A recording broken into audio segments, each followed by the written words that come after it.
जय हिंद, नमस्कार। स्वागत है आपका मेरे चैनल ट्रेड सिंपली में। चैनल का एक छोटा सा फीस है। फीस ये है कि आपको 1000 रुपये नहीं, 2000 रुपये नहीं, आपको सिर्फ एक लाइक कर देना है। ठीक है, तो चलिए वीडियो को स्टार्ट कर लेंगे। लेकिन स्टार्ट करने के पहले हम लोग बना लेते हैं पिछले दिन क्या हुआ था मार्केट में, उसका एक छोटा सा सेटअप। ठीक है, सो पिछला दिन क्या हुआ था, एक मॉर्निंग सेटअप बना था। ठीक है, और ये 61% से गिरा था और दोबारा मार्केट बाद में क्या हुआ था, 78% रिट्रेसमेंट हो गया, दोबारा ऊपर की तरफ चला गया था। 78 किसका, डे स्लो का, ये डे स्लो है, इसका 78% रिट्रेसमेंट हो गया। सो यहाँ पर 7 इसलिए लिख के रखा है और यहाँ पर 6 लिख कर रखा है। चलिए, क्यों ये करता हूँ, क्योंकि बार बार मुझे बाईं तरफ नहीं जाना पड़ता है ट्रेडिंग के बीच। इससे क्या होता है, डिस्टर्बेंस क्रिएट होता है। और माइंड में देखिए मेरा क्या है, मेमोरी काफ़ी वीक है, शॉर्ट टर्म मेमोरी लॉस हूँ मैं, तो मेरे माइंड में बेसिकली कुछ रहता नहीं है कि फ्राइडे क्या हुआ था या कल का दिन क्या हुआ था या आज ही सुबह क्या हुआ था। तो मैं यहाँ बना लेता हूँ। उम्मीद है आप लोगों के साथ भी ऐसा ही होता होगा। ठीक है, और कोई अगर धुरंधर है तो बहुत अच्छी बात है। चलिए आगे हम लोग देख लेंगे। देखिए बैंक निफ्टी क्या था, 190 पॉइंट्स गैप अप ओपन हुआ, जो कि बहुत ज़्यादा नहीं होता है। सो जब भी 190 पॉइंट्स गैप अप ओपन होता है तो मार्केट एक बार पीडीसी को टारगेट करता है। क्यों टारगेट करता है, क्योंकि पीडीसी जो है वो मैग्नेट का काम करता है। ये मैंने ऑलरेडी अपने कोर्स में बता रखा है, जो कि बिल्कुल फ्री है, आपको प्लेलिस्ट में मिल जाएगा, आप देख सकते हैं, आप चेकआउट कर सकते हैं, आपकी मर्जी। तो यहाँ ट्रेड एक बन सकता था। ट्रेड कब बनता, ट्रेड इतना बड़ा रेड कैंडल बनने के बाद मार्केट ऊपर जाता है और 61% तक जाता है और फिर वहाँ से अगर नीचे गिरता है तो हम लोग यहाँ पर ट्रेड को लेते, इस जगह कहीं बाय करते, इस जगह। ठीक है, तो इस तरह का कुछ हुआ नहीं है, ये 6 है, मतलब 61% है। तो हम लोगों का कोई यहाँ ट्रेडिंग सेटअप नहीं होगा। 61% लगभग यहाँ पर होता है। ठीक है, अब तो मुझे आइडिया हो चुका है 61% कहाँ पर है। जो नए हैं वो एक बार फिबोनाची टूल कैसे यूज करते हैं उसका वीडियो देख लीजिएगा, ऑलरेडी प्लेलिस्ट में प्रेजेंट है, आपको वहाँ मिल जाएगा। चलिए, तो दूसरा ट्रेड की बात कर लेंगे। तो दूसरा जो ट्रेड था वो आपका बनता है 953 में। ठीक है, पीडीसी से ये मार्केट एक अच्छा ग्रीन कैंडल बना है। सेम टाइम में हम निफ्टी को भी देख सकते हैं, निफ्टी भी 953 में पीडीसी में ही आया हुआ है। ठीक है, और आने के बाद एक अच्छा खासा ग्रीन कैंडल बनाया हुआ है।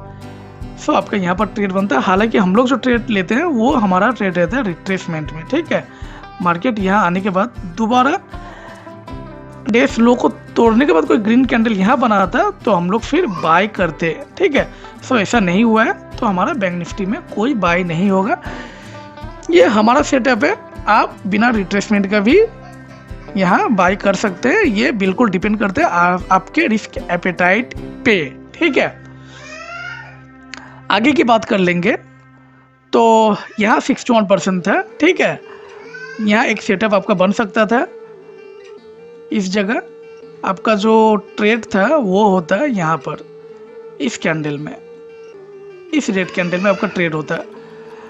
अब क्या है, अब ये है कि हम थोड़ा सा देख लेंगे पिछला दिन क्या होता है। देखिए पिछला दिन ऑलरेडी मार्केट 61% से फॉल हुआ था और टारगेट भी दिया था। सो काफ़ी संभावना है कि पिछला दिन टारगेट दिया है तो आज टारगेट नहीं देगा मार्केट, तो आपको यहाँ फंसना नहीं है। हालांकि हिस्ट्री रिपीट इटसेल्फ, ऐसा मार्केट में बोला जाता है। इट डज नॉट मीन कि कल का ही दिन यहाँ आज रिपीट हो जाए, ऐसा काफ़ी कम होता है, तो आपको यहाँ ट्रेड नहीं लेना है। आगे चलते हैं, तो आगे हम लोग ट्रेड देख लेंगे। आगे आपका ट्रेड जो बनता है वो बनता था इस रेड कैंडल में। ठीक है, क्यों बनता था, प्रीवियस डे हाई से रेड कैंडल जो बना था वो इसीलिए बन रहा था क्योंकि हम देख सकते हैं कि निफ्टी जो है उसने ऑल टाइम हाई को तोड़ रखा है। 1121 का रेड कैंडल हम देख सकते हैं। ठीक है, और यहाँ पर भी 1121 में ही बैंक निफ्टी रेड कैंडल बना रहा है।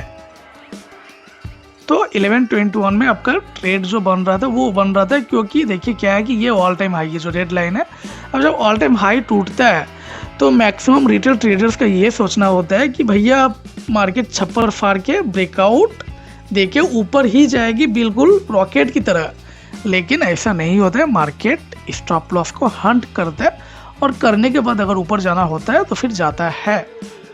तो यहाँ आपका एक ट्रेड बनता था, ठीक है। हालांकि निफ्टी जो था वो यहाँ रेजिस्टेंस ले चुका था प्रीवियस डे क्लोज से, ठीक है। ये रहा प्रीवियस डे क्लोज से रेजिस्टेंस ले चुका है। एक सेटअप जो अपना है वो कुछ इस तरह का भी एक सेटअप है, मैं आपको बता देता हूँ।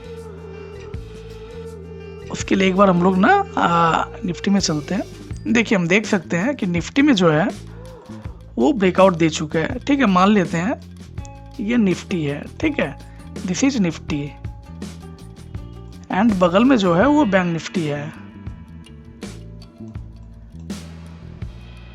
इसको थोड़ा गौर से सुनिएगा। और ये बैंक निफ्टी का रेजिस्टेंस है, ये निफ्टी का रेजिस्टेंस है।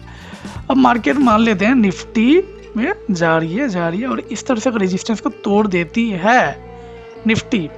और बैंक निफ्टी में क्या है कि ये अगर रेजिस्टेंस के नीचे ही कहीं है तो क्या होगा, यहाँ बायर्स लोग एक्टिवेट हो जाएंगे निफ्टी में और तभी मार्केट इन बायर्स के स्टॉप लॉस को हंट करने के बाद नीचे आएगी, ठीक है। जब निफ्टी का ब्रेकआउट फेल हो जाएगा तो ये ब्रेकआउट फेल हमें बैंक निफ्टी में भी दिख जाएगा। बैंक निफ्टी भी अब नीचे जाना स्टार्ट कर देगा, ठीक है। यहाँ पर कोई ब्रेकआउट हमें नहीं दिखेगा बैंक निफ्टी में, ठीक है। उम्मीद है आप समझ रहे हैं जो मैं कह रहा हूँ। और वाइस वर्सा, बिल्कुल बैंक निफ्टी में अगर ऐसा होता जैसा कि निफ्टी में हुआ तो इसके विपरीत निफ्टी में हो गया होता। सेम चीज़ जो है वो सेलिंग के लिए भी होता है। अगर ये समझ में ना आए तो एक बार दोबारा बैकवर्ड जाके इसको देख लीजिएगा। उम्मीद है आप समझ जाएंगे। अगर नहीं समझ पाते हैं तो कमेंट कीजिएगा, मैं दोबारा आपको समझा दूंगा।